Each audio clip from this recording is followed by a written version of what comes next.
బ్రాహ్మణ సంక్షేమ వేదిక ఆధ్వర్యంలో ఈరోజు హైదరాబాద్ ఎల్బీ నగర్లోని శ్రీ సువర్ణ భారతి గోశాలలో అంతర్జాతీయ మహిళా దినోత్సవం సందర్భంగా నిర్వహించిన విప్రాగ్రేశ్వరి పురస్కార్ వేడుక అంగరంగ వైభవంగా జరిగింది.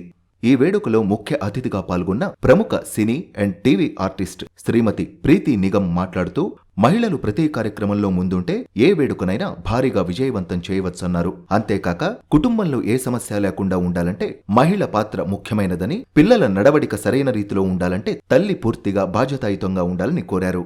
బ్రాహ్మణ మహిళలు రాజకీయంగా చురుకైన పాత్ర పోషించాలని పిలుపునిచ్చారు. వారు మాట్లాడుతూ, చిత్రకళారంగంలో ఒక్కొక్క అడుగు ఎదుగుతూ ఈ స్థాయికి వచ్చానంటే ఆ భగవంతుడి ఆశీస్సులే అని అన్నారు.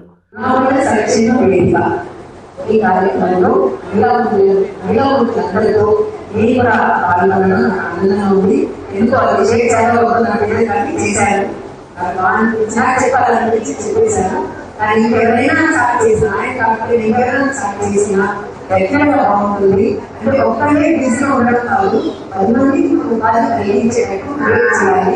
అదే కాక మరి అమ్మ చెప్పింది రావు. Thank you so much.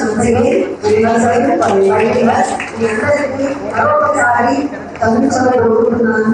వేగ వచ్చాము, అలాగే కొంత అధిక కూడా పెడతాము. ఎందుకంటే మా సెకండ్ వాళ్ళు పోల్చుకుంటారు. నిన్ననే ఆర్టీ వచ్చారు, వాళ్ళు పడితే నేను ఇవాళ సెలబ్రేట్ చేస్తానని పడ్డాడు. వాళ్ళ బర్త్డే ఉంది కాబట్టి అందరూ పెద్ద నుంచి చేసుకోండి. తొందరగా ఇక్కడ నుంచి బాగా ఆశీర్వదించారు.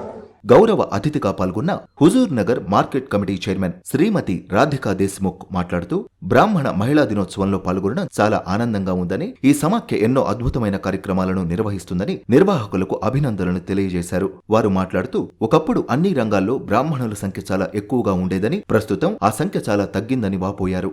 బ్రాహ్మణ కుటుంబంలో తల్లి ఏమాత్రం నిరుత్సాహపడకుండా ధైర్యంగా ముందుకు వెళ్లాలని, కుటుంబ సభ్యులకు తన అమూల్యమైన సలహాలను, ధైర్యాన్ని అందించాలని కోరారు. తద్వారా అన్ని రంగాల్లో బ్రాహ్మణులు పూర్వస్థాయికి చేరుకునే అవకాశాలు ఉన్నాయని తెలిపారు. వారు మాట్లాడుతూ, బ్రాహ్మణ మహిళలు చాలా తెలివి, జ్ఞానం ఎక్కువగా ఉన్నవారని, వాటిని దారి మళ్లించే విధంగా కొంతమంది కుట్ర చేస్తున్నారని, ఆ కుట్రలకు బ్రాహ్మణ మహిళలు బలి అవుతున్నారన్నారు. మహిళలు రాజకీయ రంగంలో ఎదగవలసిన అవసరం ఉందని, ఆ రంగం ఈ రంగం ఏ రంగంలోనైనా మహిళల రాణింపు ఇప్పుడు చాలా ముఖ్యమని అన్నారు.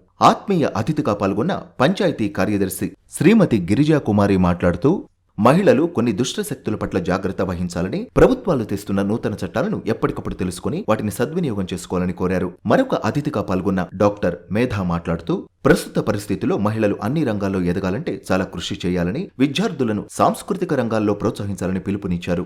అంతకుముందు సమాఖ్య వ్యవస్థాపకులు శ్రీమతి భువనేశ్వరీదేవి మాట్లాడుతూ, బ్రాహ్మణ మహిళల ఏకత్వం చాలా అవసరమని, అందుకు సమాఖ్య మహిళా దినోత్సవం సందర్భంగా నిర్వహించిన విప్రాగ్రేశ్వరి వేడుక గురించి తెలిసిన వారు అనేక వందల మంది బ్రాహ్మణ మహిళలు తమ సమాఖ్యని అద్భుతంగా అభినందించారని, దాదాపు 495 మంది వ్యాసరచన పోటీలో పాల్గొన్నారని, అందులో అద్భుతంగా ఉన్న 74 మంది మహిళల వ్యాసరచనలను న్యాయ నిర్ణేతలు నిర్ణయించారని, వారందరికీ విప్రాగ్రేశ్వరి పురస్కారాలను ఇచ్చి సత్కరిస్తున్నామని అందరి హర్షధ్వానాల మధ్య తెలిపారు. 2 తెలుగు రాష్ట్రాల్లోనే కాకుండా ఒరిస్సా, ముంబై, చెన్నై, బెంగళూరు వంటి అనేక నగరాల నుంచి ఈ వేడుకలో పాల్గొన్నారని, వారందరికీ మా సమాఖ్య ద్వారా హృదయపూర్వక ధన్యవాదాలు తెలియజేస్తున్నామని చెప్పారు.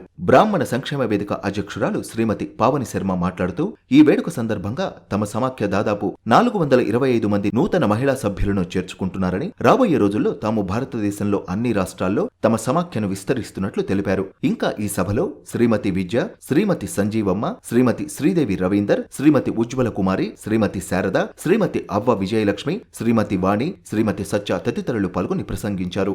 ఆ తర్వాత జరిగిన సన్మాన వేడుకలలో దాదాపు 96 మంది బ్రాహ్మణ మహిళలకు విప్రాగ్రేశ్వరి పురస్కారాలు అతిథుల చేతుల మీదుగా అందజేసి ఘనంగా సత్కరించారు. ఉపాధ్యక్షురాలు శ్రీమతి విజయలక్ష్మి వందన సమర్పణతో ఈ కార్యక్రమం ముగిసింది.